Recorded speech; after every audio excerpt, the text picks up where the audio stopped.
Hello everyone, and then welcome to the continuation of our photogrammetry projects, and then that's 3D scanning. So in our previous lesson we learned about um, do's and don'ts, okay, in 3D scanning, okay, just so you get the desirable outcome. In this particular lesson we would want to look at the demerits or disadvantages of 3D scanning. So first on our list, we have time to process images. Okay. So depending on the number of images and then how complicated the images are, okay, so the complexity of the images can actually take a lot of time to get the final output, both for the apps and then that's for the mobile versions and then the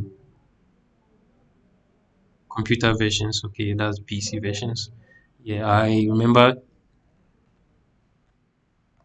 using one software. It took me days and still I couldn't get the desired output. Like, it didn't even give me the results. Okay, so time to process, it might take time. And then some on the next on our list we have you remember also that some of these 3D application requires the images to be processed like on a server. Okay, so these images are sent to a server which is processed, and then when the time is ready we'll send a notification and then you get the results.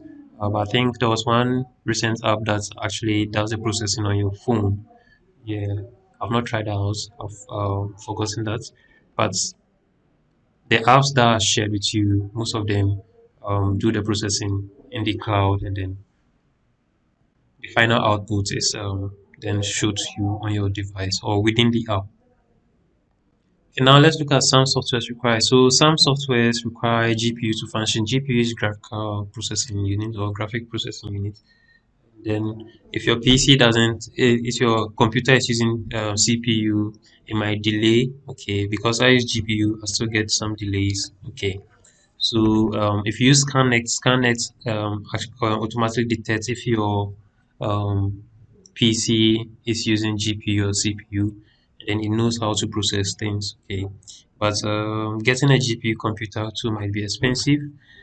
So yeah, so maybe the cost of getting a GPU would be an issue, but that's using the Scannet because Scannet requires GPU.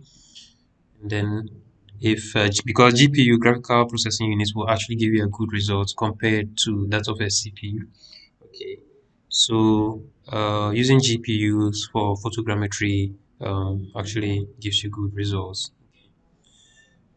Now let's look at our final slides. These are some videos, okay, helpful videos that can help you to know about photogrammetry. This particular video is very interesting. Okay, how games are made, how FIFA like FIFA, okay, the models are made.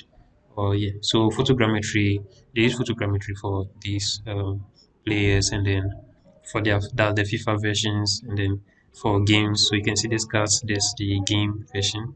Okay, and this fruits, this is how it looks in Blender. Okay. So Blender is a free modeling software.